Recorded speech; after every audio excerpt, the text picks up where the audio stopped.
Hello everyone, welcome to our channel. Telugu రాష్ట్రాలలో భిన్న వాతావరణ పరిస్థితులు, కొన్ని జిల్లాల్లో ఎడతెరిపి లేకుండా కురుస్తున్నటువంటి వర్షాలు, మరికొన్ని జిల్లాల్లో పెరిగినటువంటి ఉష్ణోగ్రతలు, బంగాళాఖాతంలో ఏర్పడినటువంటి అల్పపీడన కారణంగా ఏ జిల్లాల్లో వర్షాలు నమోదవుతాయి, వాతావరణ పరిస్థితులు ఏంటి, పూర్తి సమాచారాన్ని మీరు తెలుసుకునే ముందు మన ఛానల్ కనుక సబ్స్క్రైబ్ చేయనట్లయితే వెంటనే సబ్స్క్రైబ్ చేయండి. ప్రస్తుతానికైతే బంగాళాఖాతంలో ఏర్పడినటువంటి అల్పపీడన కారణంగా మధ్యాంధ్ర అదేవిధంగా ఉత్తరాంధ్ర జిల్లాల్లో భారీ వర్షాలు నమోదు కానున్నాయి. శ్రీకాకుళం, విజయనగరం, విశాఖపట్నం ప్రాంతాల్లో తేలికపాటి నుంచి మోస్తరు వర్షాలు, గుంటూరు, కృష్ణా, కోనసీమ ప్రాంతాల్లో మోస్తరు వర్షపాతం నమోదవుతుంది 2 రోజుల పాటు. అయితే పగటి సమయంలో ఉష్ణోగ్రతలు, రాత్రి సమయంలో వర్షాలు కురుస్తాయి.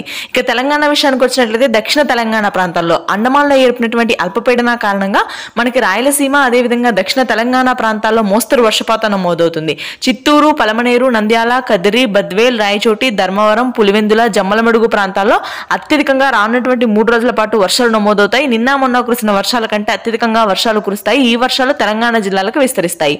మహబూబ్ నగర్, గద్వాల్, కరీంనగర్, వరంగల్, వనపర్తి, వికారాబాద్ జిల్లాల్లో అత్యధికంగా వర్షాలు కురవగా హైదరాబాద్ లో షార్టెడ్ రైన్స్ ఉంటాయి ఈ రోజు రాత్రి సమయంలో.